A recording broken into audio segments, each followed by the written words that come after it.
Embora ele não precise de apresentação, eu tenho aqui um breve currículo. É ministro aposentado do TST, desembargador do TRT da 2ª Região de 93 a 2007, vice-presidente judicial do TRT de 2004 a 2006, vice-presidente administrativo do TRT de 2006 a 2007, diretor da Faculdade de Direito da PUC São Paulo, professor titular de Direito do Trabalho da PUC São Paulo e autor de várias obras jurídicas.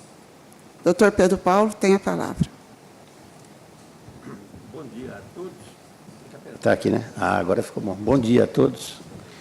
Eu quero, em primeiro lugar, agradecer profundamente a desembargadora Hilma pelo convite para participar desse simpósio, que é uma iniciativa muito interessante e que trata de um tema que faz parte da nossa vida profissional e que nós pouco conhecemos.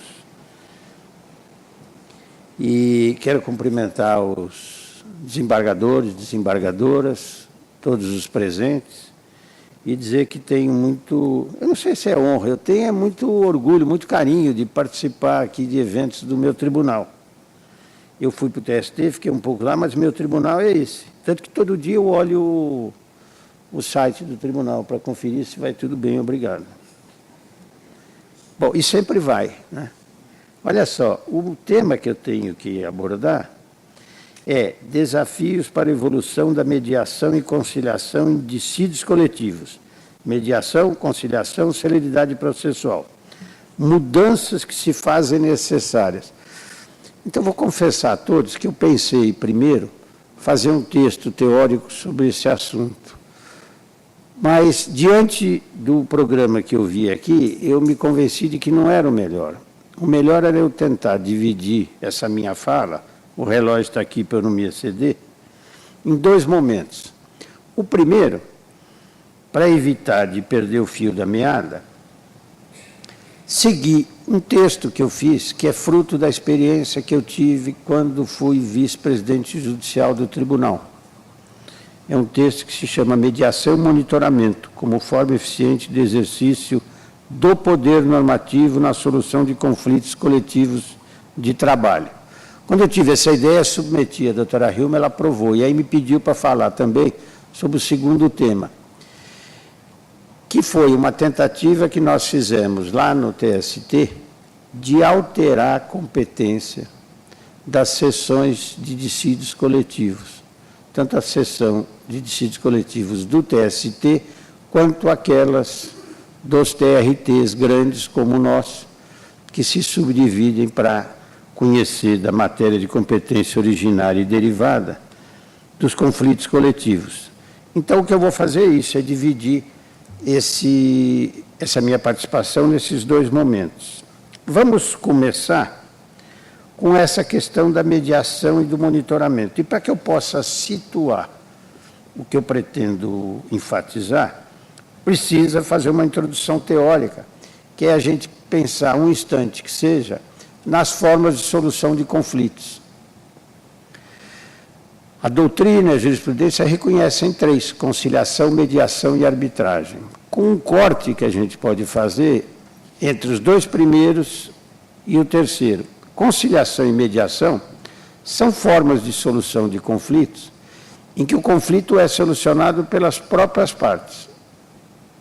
O que ocorre é que há intervenção de um terceiro cuja função é exclusivamente estimular as partes a negociar, o que se dá na conciliação, ou ingressar no âmago do conflito, apontando direções para essa solução, o que faz o mediador.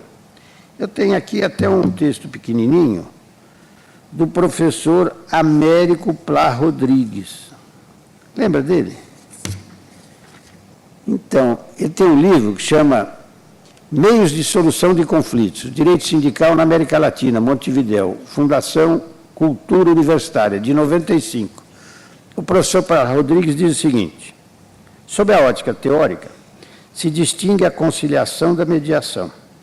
A distinção entre ambas é muito sutil. Disse que na conciliação o terceiro atuante tem um papel passivo, enquanto que na mediação desempenha uma função muito mais ativa. Propõe fórmulas, insiste nas suas vantagens, informa sobre a sua gestão, em caso de que ela venha a fracassar. Eu acho bem didática essa posição do professor Plá Rodrigues, porque ele mostra exatamente qual é a função do mediador.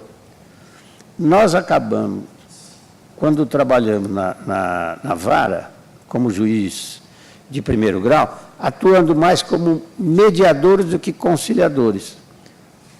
O mediador só fica, o conciliador só fica torcendo para que os dois acertem os ponteiros.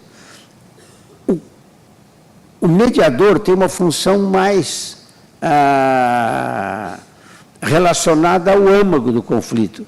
Ele interfere mesmo dizendo, olha, sabe aquela situação que você faz a audiência, tem acordo ou não tem acordo? Houve o reclamante, ele confessa 40%.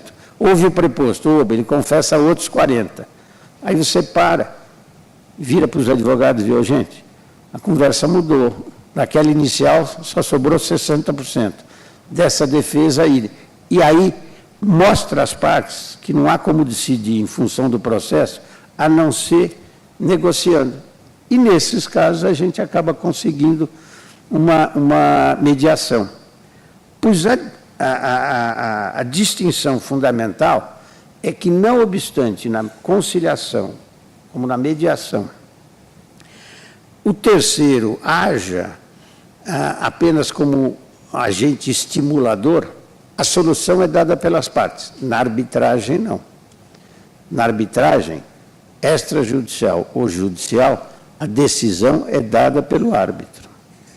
Pois bem, o que ocorre é que, nesse artigo aqui, eu digo, em matéria de direito coletivo do trabalho, já a Constituição velha e a Constituição atual, elas prevêem expressamente a arbitragem extrajudicial como uma das formas de solução do conflito. Está aqui o parágrafo 2º do 114. Na hipótese de recusa das partes à negociação ou à arbitragem, estas, de comum acordo, poderão ingressar com o dissídio coletivo. Aqui diga tudo o que falou o professor Raimundo, quanto à história do comum acordo. Mas há previsão no parágrafo 1º do 114 de que as partes submetam o conflito a um árbitro extrajudicial. Só que aí, minha gente, nós estamos cansados de saber, isso é um problema cultural nosso. Por que conciliação e mediação são formas pouco utilizadas de solução de conflitos? Porque isso não faz parte da cultura da gente. Quer do ponto de vista da solução de problemas familiares, pessoais, quer do ponto de vista da solução de questões profissionais. Numa sociedade que é estimulada a solucionar seus próprios problemas, conciliação e mediação são as formas que se utilizam. Vai-se ao judiciário em última instância. Agora, a cultura da gente, quer um exemplo? Hoje à noite tem reunião de condomínio no seu prédio. A reunião é às 7h30, segunda chamada às 8 da noite. Você chega às 8h30 e entra agachado no carro, para ninguém te ver, porque se alguém perceber no salão de festa lá que você está entrando, vão tocar o interfone para você ir lá. E você quer tudo na vida, menos se meter naqueles problemas do condomínio. Por quê? Porque você já não resolve os da sua casa, você vai resolver os do condomínio. O problema de condomínio resolve da seguinte maneira: a gente fala mal do síndico, que jamais serei eu. Pois bem, se transpuser essa situação por uma questão profissional, é a mesma. A cultura que a gente tem é de levar as questões para o judiciário. E aí tem uma coisa interessante. Quando você leva o problema para o juiz resolver, você não tem comprometimento pessoal com o juiz. E, por consequência, não tem comprometimento com a decisão do juiz. O que a gente faz é falar mal do juiz, ouça-se, da sentença do juiz, mas para ficar mais colorido a gente faz alguma consideração sobre o comportamento dele ou dela, não é? E isso que estimula a gente a recorrer. Imagine uma situação que alguém que faça uma audiência, aí o juiz faz, ouve as partes, testemunhas, encerra a instrução, julga e o seu cliente perde. Aí você vai para o escritório, chega lá e diz para os colegas, como é que foi? Olha, perdemos, mas uma sentença perfeita. E espelha realmente o que está nos autos. E digo mais, uma juíza firme, moça é um defeito nesse caso, né? Moça, muito firme, segura, educada, objetiva, não deixou o processo sair do trilho, sentença ótima. Ah, é? Tanto que eu não vou recorrer. Sabe o que vai acontecer? Vão te denunciar na ordem, que você recebeu uma procuração e que não está honrando o mandato, que onde já se viu o seu cliente tem direito constitucional ao duplo grau, é outra discussão teórica se duplo grau é constitucional, mas tem o direito, você tem que exercer. E não só o duplo grau, você vai entrar com recurso de revista, mesmo que seja escandalosamente incabível. Pergunta para o doutor Décio, de cada 100 agravos de instrumento no TST, 95 são rejeitados. Tira a taxa de erro dos ministros, data vênia, 90 desses recursos não deviam existir.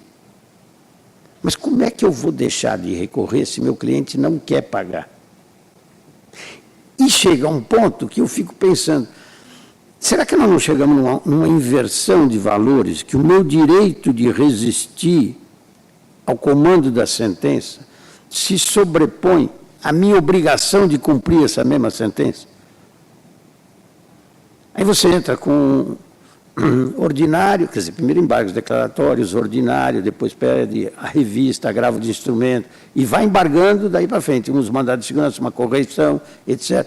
Até a hora que tem um agravo de instrumento que você perde na turma, aí não cabe embargos para SDI, não cabe extraordinário, não cabe mais nada. Só faltava essa. Vão acabar me convencendo que eu tenho que cumprir a sentença. Não é bem assim, porque quando chegar na execução, tem embargos, tem agravo, tem, não é, exceção disso, daquilo. Mas vejam que interessante, nós não temos compromisso com a sentença. Agora, se nós dois fizermos um acordo, pode ser que eu venha a não cumprir, por razões alheias à minha vontade. Mas eu tenho um comprometimento pessoal. Então, a solução judicial é cômoda por causa disso.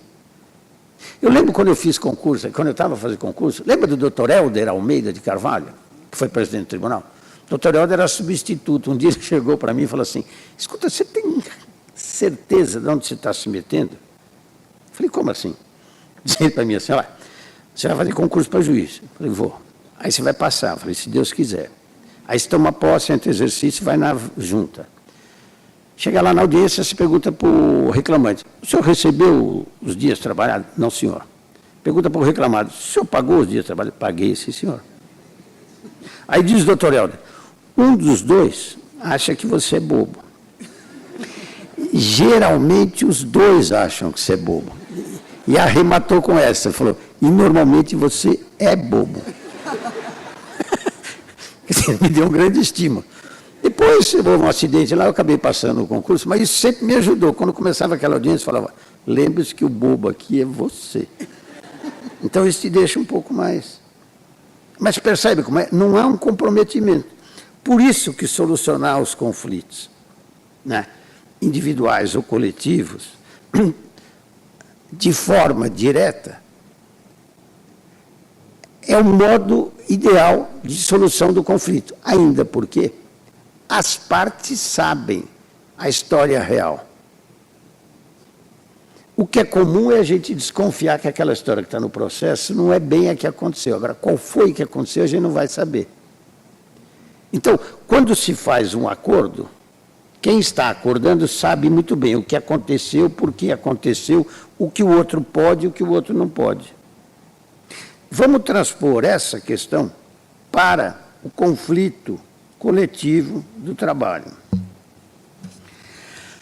A possibilidade de arbitragem facultativa, antes de falar da arbitragem judicial, leva à circunstância de que as partes precisam manifestar a vontade comum de escolher um árbitro. Se for se aplicar a lei de arbitragem, a 7.306, tem que dizer o seguinte: bom, tem que assinar um compromisso arbitral, tem que escolher um árbitro. Esse ato, por si só, já não é do dia a dia da gente. Os ânimos não estão muito serenados. Para se conseguir escolher um árbitro, é algo difícil. A possibilidade de prever contratualmente que a solução daquele conflito vai se dar através de uma arbitragem, nas relações trabalhistas isso é muito distante. Nas relações comerciais, hoje em dia, não é tão raro assim. Mas isso já exige, da parte dos dois litigantes, um ato comum, que é a escolha de um árbitro, e, segundo, a deliberação de que vão submeter aquele conflito ao árbitro. No sistema jurídico processual nosso, há um desestímulo.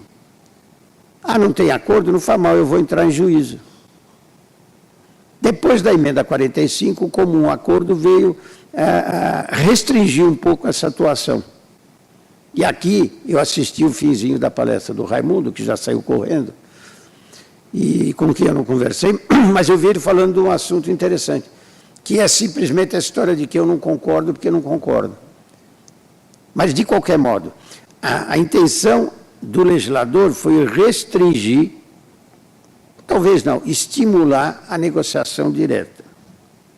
A solução judicial para o conflito coletivo de trabalho, a arbitragem judicial, a meu ver, apresenta dois problemas quanto à sua aplicação. O primeiro diz respeito às partes, que é exatamente esse descomprometimento do litigante com a determinação judicial. Ninguém, em sã consciência, vai dizer eu não cumpro a sentença.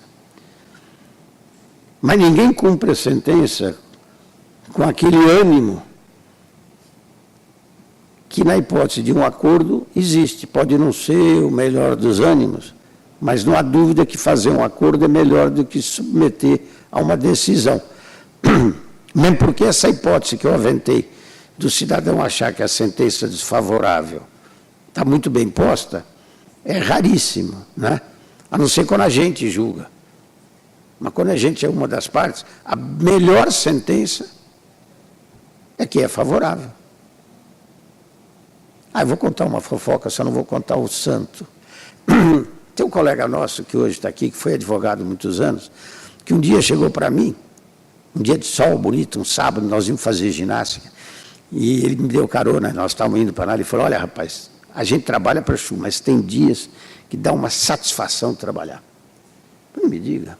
Ontem fui a uma audiência, rapaz, uma instrução relativamente simples, mas um caso teórico muito bom. A juíza encerrou, uma juíza simpática, uma moça bonita, competente, não vou contar um santo, não conto nenhum dos dois. E daí encerrou a instrução e julgou. Que sentença bem posta. Concisa, Regina, mas muito boa. Falei, me diga, e eu quieto, só ouvindo. Eu era juiz, né?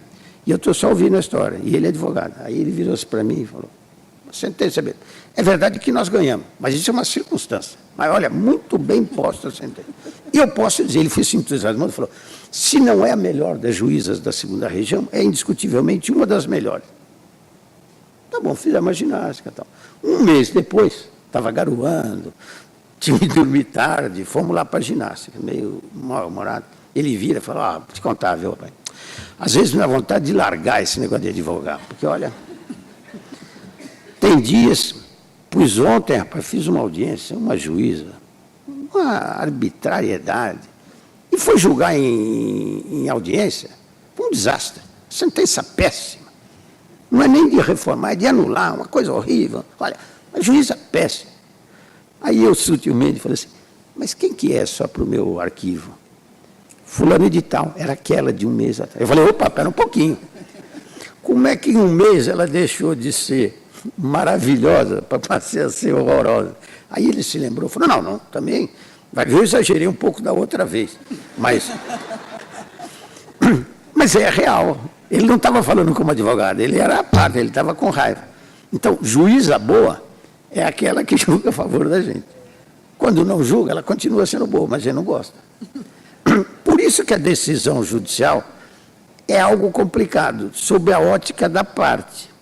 Agora, sob a nossa ótica, eu vejo um problema em matéria coletiva, que é o desconhecimento que o juiz tem da origem do conflito, das razões do conflito e dos contornos, e do efeito que essa sentença vai produzir para essa categoria ou para aquela parcela da categoria. Bom, isso é algo que a gente detecta na audiência de dissídio coletivo. Houve aqui, antes, eu fui vice-judicial aqui de 2004 a 2006. Antes de eu assumir a vice-judicial, era vice-presidente do tribunal o João Carlos Araújo, que eu acho que vários daqui se lembram. O doutor João Carlos aplicou, talvez ele tenha inventado, bota na conta dele, um sistema de monitoramento dos conflitos coletivos. Nós tínhamos, na época, 2 economistas formidáveis, a Tânia e o Pedro que resolveu morrer mocinho, e que eram muito competentes, principalmente nessa questão de conflitos do trabalho, que eram economistas com especialização nessa área de conflitos trabalhistas. E o João Carlos criou esse monitoramento que era, na audiência, ao detectar, principalmente com empresas médias e pequenas, um conflito que decorria do não pagamento de salários, recolhimento de encargos trabalhistas, ao invés de constatar a impossibilidade de acordo, fazer uma proposta essa que não havia condições de ser aceita, que era muito mais uma proposta formal do que material, encerrar a instrução, sortear um relator, esperar a SDC julgar. O João Carlos inventou esse monitoramento que eu adotei nos 2 anos que fiquei aqui. Então, qual era a ideia do João Carlos Araújo? A ideia era o seguinte: existe uma teoria, né, na psicologia que é aplicada às relações econômicas e às relações econômicas do trabalho, que é a chamada teoria dos jogos. A teoria dos jogos se fundamenta na ideia de que os 2 contendores não abrem, entre aspas, o jogo um para o outro. Então, o exemplo que eu dou aqui é o seguinte: chega na mesa de audiência, os empregados querem 20% de aumento. O empregador dá 2%. Bom, não vai sair acordo com esse 18 de diferença. Se a proposta da juíza instrutora for somar 20 mais 2, 22, divide por 2, 11, pode fazer a proposta de 11 que não vai sair acordo. Porque 20% é um número para esconder o que realmente eles querem. E 2% idem. É uma proposta de reajuste para esconder o que eles podem dar e o que eles devem dar. Bom, na realidade, pela teoria dos jogos, esses números existem porque há uma mútua desconfiança. Quando não, a desconfiança é tripla. Tem o sindicato, tem a comissão de negociadores dos trabalhadores e tem a empresa. Um desconfia do outro, o outro desconfia do um, e os 2 juntos desconfiam do empregador, que não confia em ninguém. E coloca o juiz instrutor também, ninguém está confiando em ninguém. O que fazia a assessoria econômica? Era auxiliar com dados econômicos, para pensar em termos de índice. E onde é que entramos nós? Na tentativa de aproximar as partes e tentar quebrar essa desconfiança. Bom, não tinha acordo? Não tinha acordo. Transformava o que seria um rito normal num monitoramento. E convencia na mesa de audiência os empregadores a abrir o jogo para o sindicato e para a comissão. Porque quando a empresa dizia, olha, eu não posso dar aumento, ou pior, eu não posso pagar o salário atrasado, os trabalhadores tinham certeza que era mentira. Que os sócios continuavam fazendo as suas retiradas e não diminuíam um centavo das suas retiradas para aplicar no pagamento do salário. E a empresa tinha certeza que os trabalhadores sabiam que a situação da empresa era ruim e fingiam que não sabiam. Bom, o trabalho do tribunal nesse monitoramento era tentar fazer reuniões para abrir o jogo. E marcava-se ali, daí uns dias, uma primeira tentativa de negociação, fazia uma reunião, fazia até no primeiro andar aqui, fazia uma segunda reunião e já tinha uma audiência designada para adiamento. Na segunda audiência, a proposta de 20 já tinha baixado para 12. A proposta de 2 já tinha subido para 7. Você já tinha eliminado a desconfiança mútua. Os empregados começavam a perceber que a situação do caixa da empresa era grave mesmo.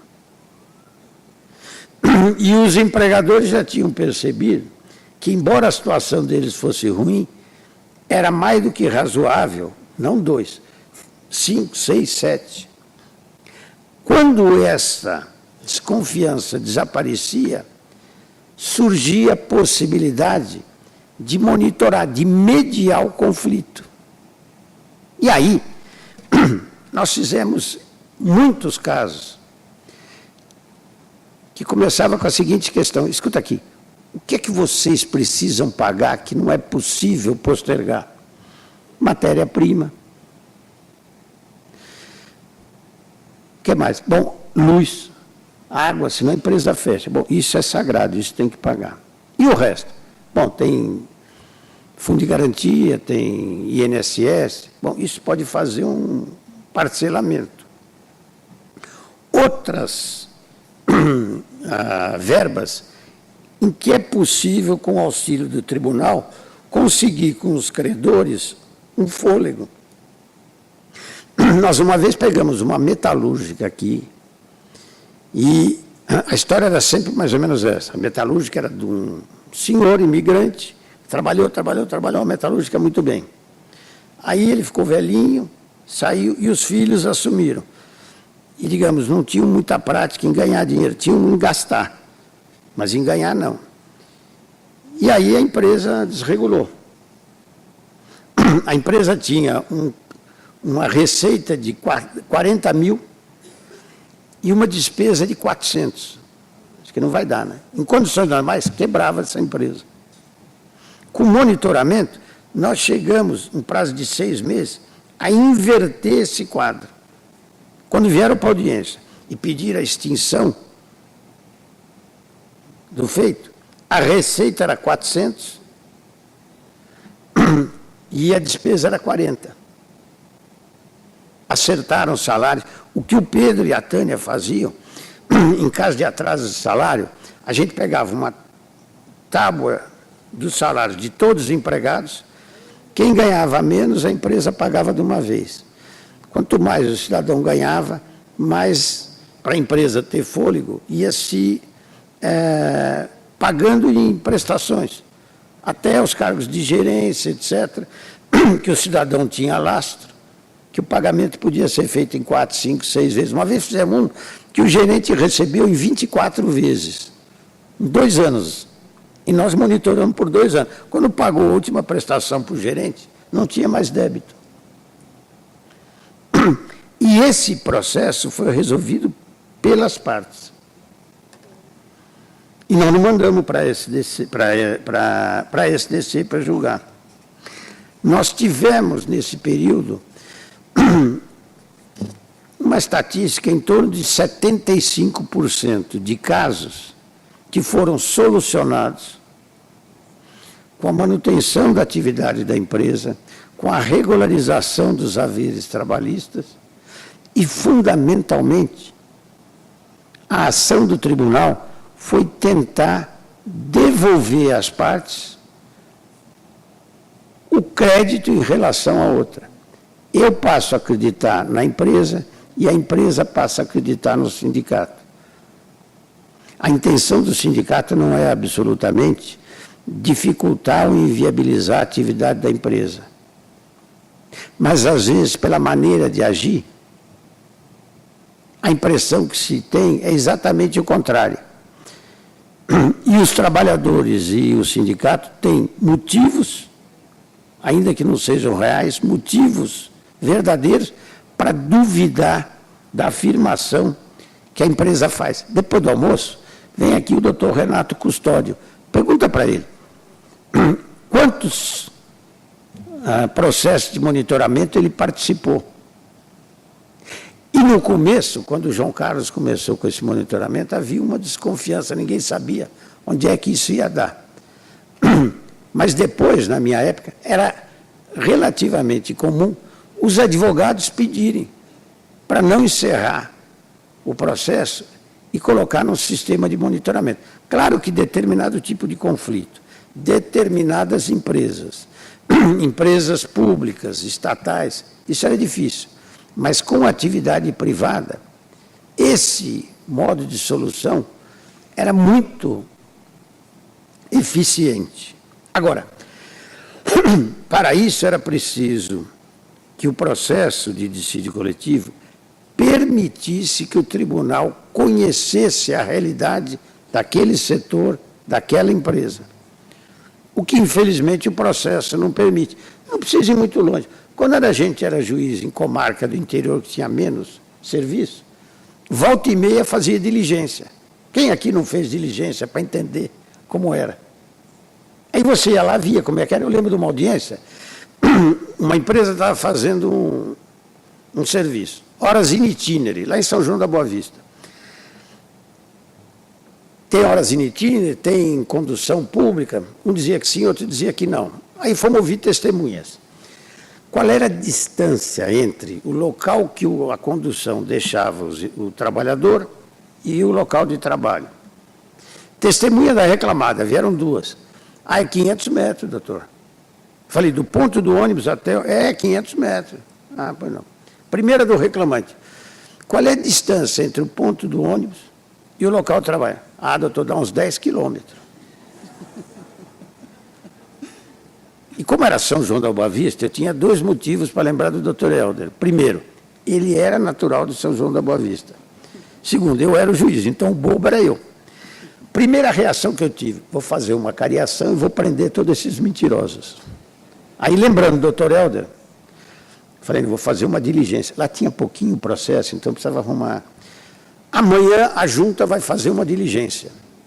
Aí, olha que interessante. Tinha uma discussão no meio se o ônibus fazia o mesmo itinerário ou não. Então, você saía de São João, ia lá para Rio Pardo. Quando chegava num determinado lugar, tinha um ponto do ônibus no asfalto. E aí o ônibus devia subir uma estrada de terra. Daquele ponto de ônibus do asfalto até a obra, dava 9 quilômetros de fumaça. Mas se você considerasse que o ônibus entrava na estrada de terra, lá em cima ele fazia uma curva à direita e tinha um ponto de ônibus, dali, no local da obra, 500 metros. As duas testemunhas estavam falando a verdade. Só que o ponto de referência de cada uma era... Eu que não sabia perguntar. Quer dizer, ninguém estava mentindo. Depois que eu fiz a diligência, eu mandei um ofício para a empresa de ônibus, para saber qual é o itinerário, é só no asfalto ou pega a terra? E eu conversei com o engenheiro lá da obra. Ele falou, doutor, se pretejar a nuvem aqui, o ônibus não entra. Porque era uma subida, e era um lugar legal, porque a estrada era mais baixa que os terrenos do lado, onde tinha plantação de cana. Ele falou, se chover, o senhor atola a pé. De ônibus, então, nem falar. Você entendeu, Zé? Que estava tudo explicadinho, eu que não sabia. Agora, os reclamantes sabiam, a usina sabia. Eu não era a pessoa ideal para resolver aquele problema, a não ser que eu tivesse condições de transformar em diligência, de saber como é que era, como é que não era.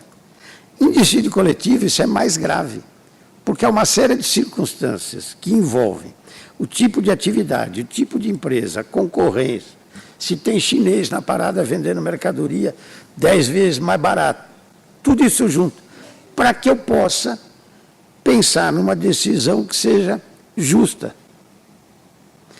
Então, eu acho que o dissídio coletivo, quanto mais ele permitir que a gente conheça o conflito, maior a possibilidade da gente acertar.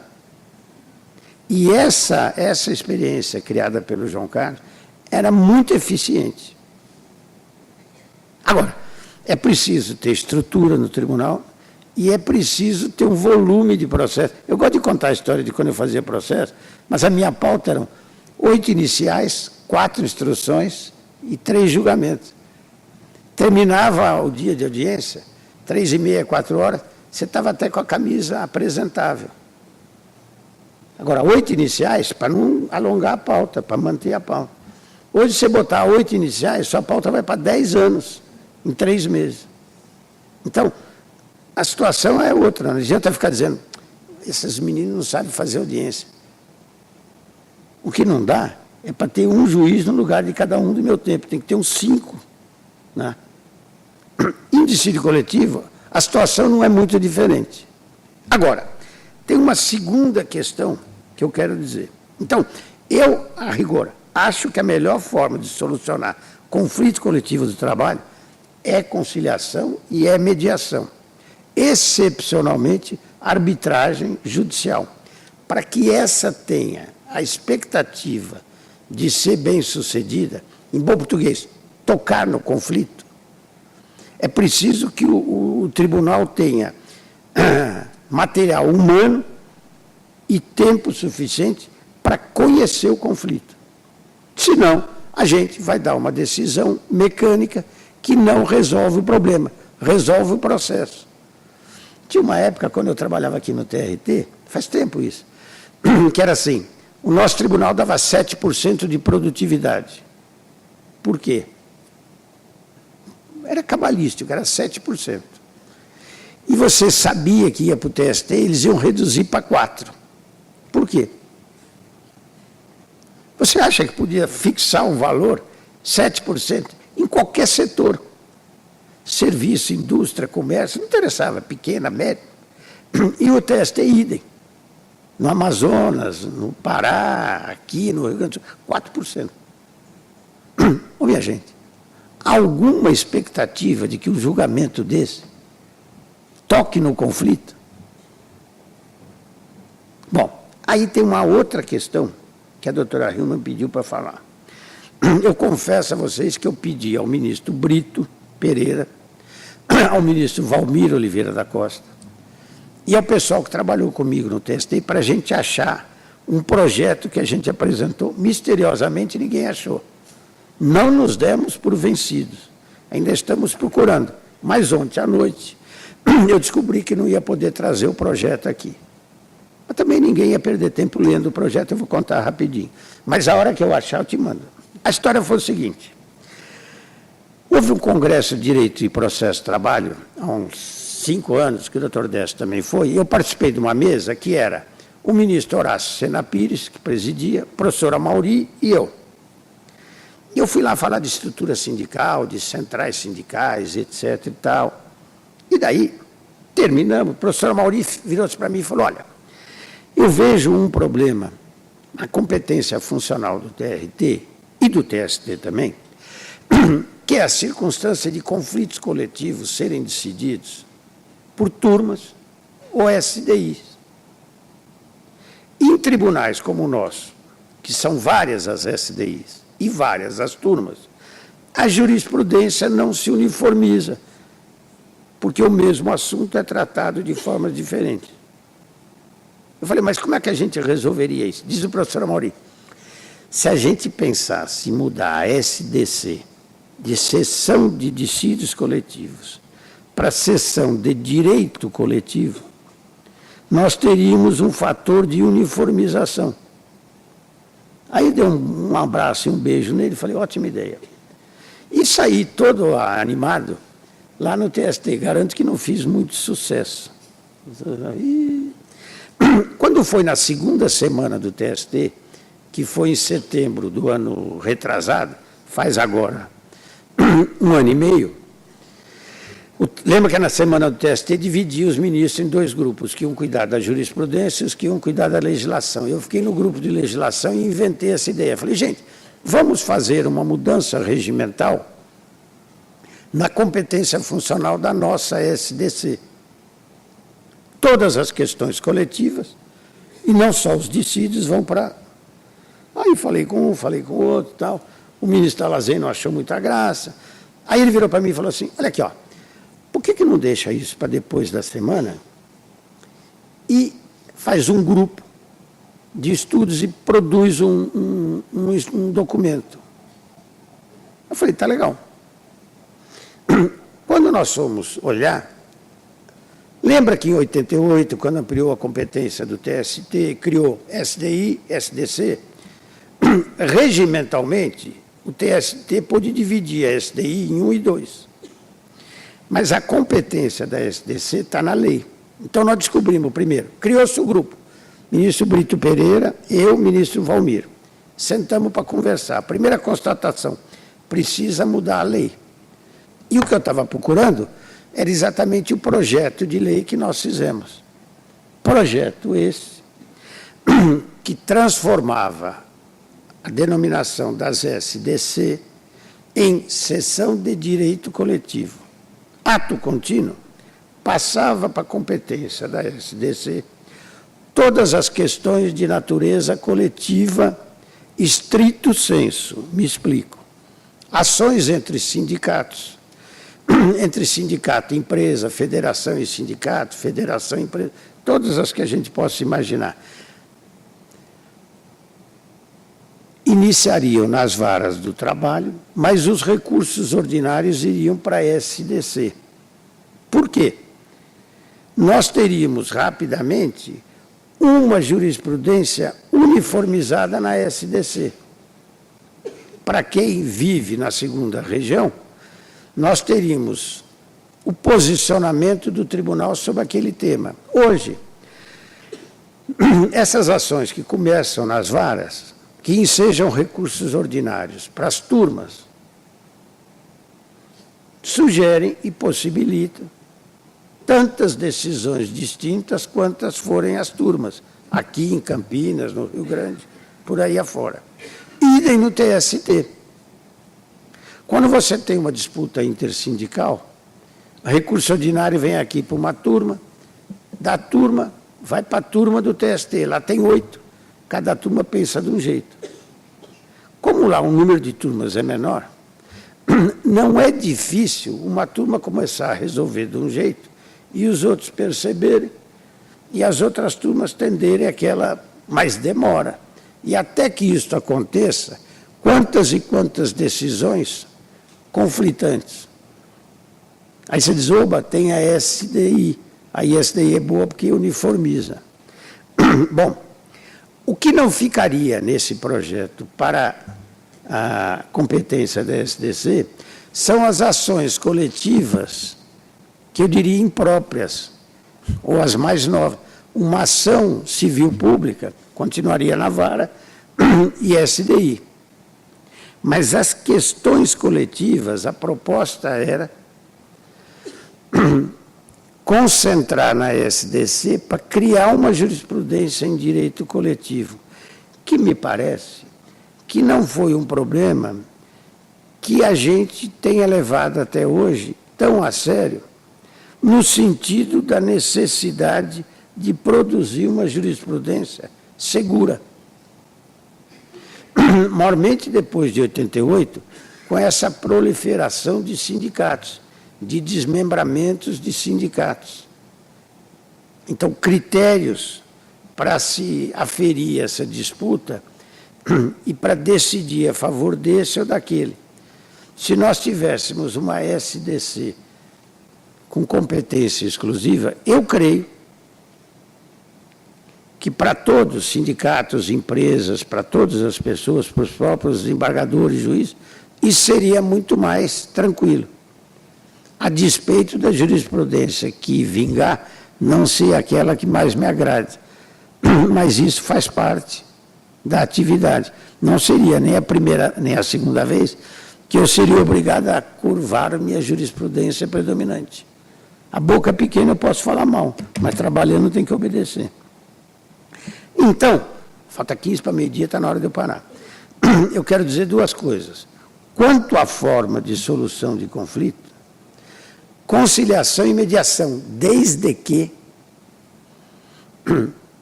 quer seja conciliação e mediação feita extrajudicialmente, quer a mediação judicial, sejam subsidiadas pelas informações necessárias para que o mediador, ou o árbitro, se for o caso, compreenda o conflito e a sua extensão. Aí é uma perspectiva de uma solução satisfatória. Segundo, o projeto que está em Linz, lá no TST, porque tem o fim da história. Fizemos o projeto, muito bonito, redação final do ministro Brito, fomos em comissão, o ministro Valmir e eu, assinamos e imaginamos que isso iria para a comissão de jurisprudência mandaria uma cópia para cada um, iria para o plenário aprovaria ou não. Aprovado, vai para o Congresso, como aquele projeto de mudança de processo. Parou numa das instâncias, eu não sei qual. Mas isto não significa que não se possa, em nível de TRT, pensar em mudança regimental quanto à competência funcional da STC. Com que objetivo? Buscar uma forma mais eficiente de uniformização de jurisprudência em matéria coletiva. Muito obrigado de novo pelo convite, muito obrigado pela paciência e chega.